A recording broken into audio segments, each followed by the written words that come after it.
Merhaba, şu an slime'ımı yaptım ama öbür videodaydı. Ama yanlışlıkla kapandı. O yüzden ben şu anda yapıyorum. Şaşırmayın lütfen. Ben şu ablamın, o yüzden o bana verdi, hediye etti. Şu küçük şeydir. Şöyle. Şunu da ben yaptım. Arkadaşlar bir şey söyleyeceğim. Kapıyı kapatayım şu anda. Ses gelmesin. Durun. Arkadaşlar bir şey söyleyeyim. Ben bunu çok büyük yaptım. Çok pofuduk oldu. Bu biraz sert ablamın verdiği ama neyse. Arkadaşlar ben bunu yaptım ama yarısı da ablamdı. Çünkü ablam oynamak istiyor. Şu anda çok pofuduk oldu. Böyle ayırma olmuştu yani böyle çıkıyordu, böyle lastik gibiydi. Sonra çok tıraş köpüğü koydum. Çok uğraştım ve böyle güzel bir pofuduk oldu slime. Ve çıtlatmaları da var.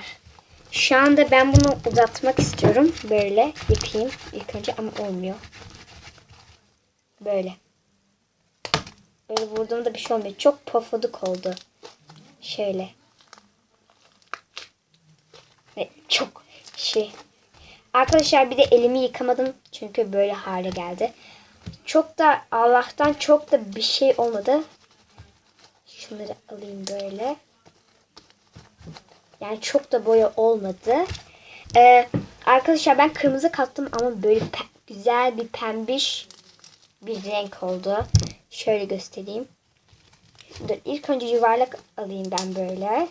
Sonra size göstereceğim. Şöyle. Gördüğünüz gibi. Ve de var. Çıtlatması. Yani böyle yapıyorlar ya.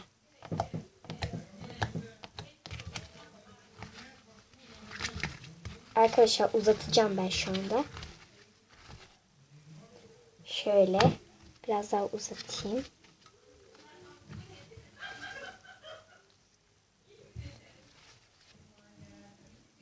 Gördüğünüz gibi arkadaşlar.